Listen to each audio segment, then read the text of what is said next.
Hi, and welcome to the You Can Be Anything podcast skills series. I am your host, Solange Chair, and thank you for joining me today.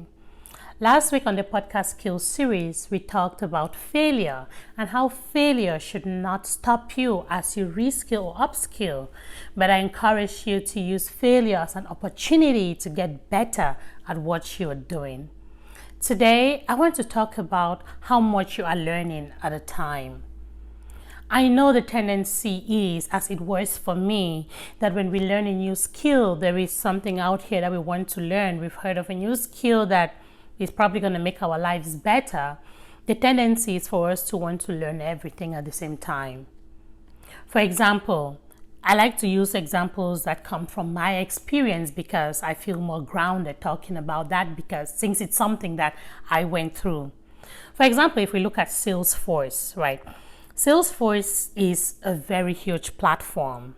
If you're someone that has decided to learn Salesforce, I want you to be able to determine what path you take. If you go on Trailhead, Salesforce or Trailhead.com, you will see that they advise you on what path to take. You want to be able to look at the career path. And when you're learning on Salesforce, for example, you're making sure that you're following a specific career path. Because the tendency is, for example, when I got in there, I was looking for little things and I tended to have learned so many things, trying to learn so many things that first of all got me all confused and secondly got me so distracted and overwhelmed. And fortunately, it was something that put my heart to it. I did not give up. A lot of people will give up once they start feeling overwhelmed.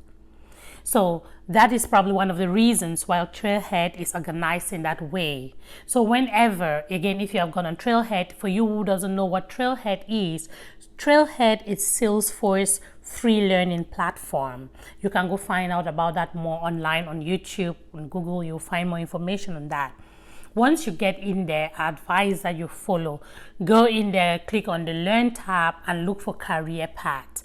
Pick a specific career path and focus on it. The same thing applies on which other skill you're learning. For example, if you're learning AWS. If somebody just says, I'm learning AWS, that is a huge term because in the AWS space, there is a lot of career paths on there. You want to be able to put a finger on the particular one that you're learning at the moment. Right? If you want to become a DevOps engineer or you want to become an AWS solution architect, whichever path you pick, you want to make sure that you focus on that path. Telling you to focus on that path now doesn't mean that you will not become those other more higher ranking roles or that you will not get into those roles. You will get in there, but this is not the time. Once you get introduced into a skill like that, especially again in the tech world, and I use this because it's the space that I am comfortable in, it's a space that I can speak about, knowing that I know what I'm talking about. If you decide to do a little bit of everything, the truth is you're going to get overwhelmed. And when you get overwhelmed, you'll feel like, hey, this thing is not working. And what happens next? You give up. But when you pick a specific skill, pick a specific aspect of the AWS ecosystem or the Salesforce ecosystem and master it and cling on it and say, hey, this is what I want to learn. Get it, do it, you're going to get a job. While on the job, there is something called continuous learning. Yeah, that is what I do. I started as a Salesforce admin. Before even becoming the junior Salesforce admin, which was my first Salesforce role, I was a little bit confused because I had a mentor, right? So when I started learning Salesforce, I was fortunate to have been matched with one of Salesforce's selected mentors in their mentorship program. The guy I was matched with, an amazing developer. He still mentors me today in my professional space. And the truth is, talking to him, when I started Salesforce, I was always looking to talk to people who were where I wanted to be. I used that mirroring aspect. I wanted to talk to people about what they did every day because I wanted to be like them. Right? And the tendency is that I happen to have spoken to a lot of developers. What did that do to me? Even though I had started learning to become a great Salesforce admin. Kudos to all the awesome admins out there. When I started learning, at some point, I decided to learn code, to learn to become a developer. That went okay, it was fine. My mentor was very supportive. He guided me. I even got into the Rad Women Code program and I graduated from there. It was good, right? But as time went on, I realized that that was not really what I wanted, right? Coding is fun. And when I'm talking of coding, it's Apex, not all the coding languages. I'm talking about Salesforce's coding language, which is Apex. It was fun. I kind of enjoyed it. I did not get a chance to be a full developer because, again, my interest switched so fast. But today I don't regret that I learned that skill, because it is contributing to my goal of becoming a Salesforce architect. But what does this example mean to you? If you are sure that this is what you want to do, there is always steps as you grow in any career path. On any career path, there are steps. Make sure, learn the first step. Okay, for me, I started as an admin. I got a job as an admin. I did what I could do as an admin, but while there, I did not settle, right? I started taking the consultant courses, the Sales Cloud, the Service Cloud, the Field Service. Those are courses that are more towards consulting. Today, I'm a consultant. What is my goal? I've not reached my end goal yet in Salesforce. I want to become an architect someday. While as a consultant, now I'm studying for those architect courses. I'm studying to become an architect someday. So this is how I believe from my experience. I know that this has helped me. It has helped kind of guided me, right? It has given me a path to follow as I'm learning. The tendency is, because again, I've spoken to other people or mentees that I'm talking to who are learning Salesforce, and the tendency is that when they get on Trailhead, they want to learn a little bit of everything. They'll get on Trailhead, they'll say, I have an accounting background, I want to learn a little bit of CPQ. Somebody will say, hey, I have a marketing background, I think I want to do Pardot instead. That is good. Specializing is good.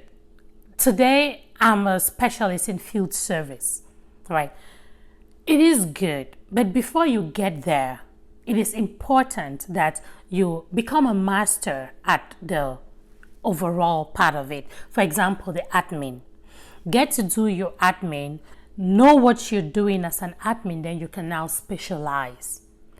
It is okay if you are capable. Remember, I'm not saying nobody can do it. If you're capable of just getting in and aiming straight for architect, do it. So long as you can do it, do it. For me, I took it as a journey, or I am taking it as a journey. It is a process. So I don't want you to look at this as me saying that, hey, you're not capable of doing that. I'm sure there are people out there who have done it, who started learning Salesforce and aimed straight for the architect role, right? And if it works for them, that's awesome. But what I'm doing here is sharing my experience with you and what I think that has been a path on which I have seen consistent growth. So what am I saying again? Be able to place your finger on a particular path you want to follow in any of the ecosystems you find yourself in, be it AWS, Salesforce, project management, Scrum Master. If you want to become a Scrum Master, make sure that you're learning the great things that you need to become a Scrum Master. And from there, when you're a Scrum Master, what is the next step is for you to become an Agilist, or again, as you go up on that path. You want to start as a Scrum Master, get a job as a Scrum Master. While you're working as a Scrum Master, you continuously upskill. That is what I think will be a good path for you, because the experience you're going to build as a Scrum Master will help you as you go forward onto the next path, or a product owner, right? It's going to help you. It's the same thing for me. Today, the experience I'm building as a consultant will help me when I finally become an architect. Likewise for you learning AWS. Likewise for you learning any other skill out there. It is ambitious and it is good to aim for those for the higher roles or for the senior roles. But personally, I believe that when you start, you want to start, man, you do not just learn this thing to go and you want to be making money, right? So start where you can start earning some money. And while you're working, you continuously learn, because that is what we do, right? This learning never ends. This is a technologically evolving world. It never ends. Things change. So you want to continuously learn and go up that ladder.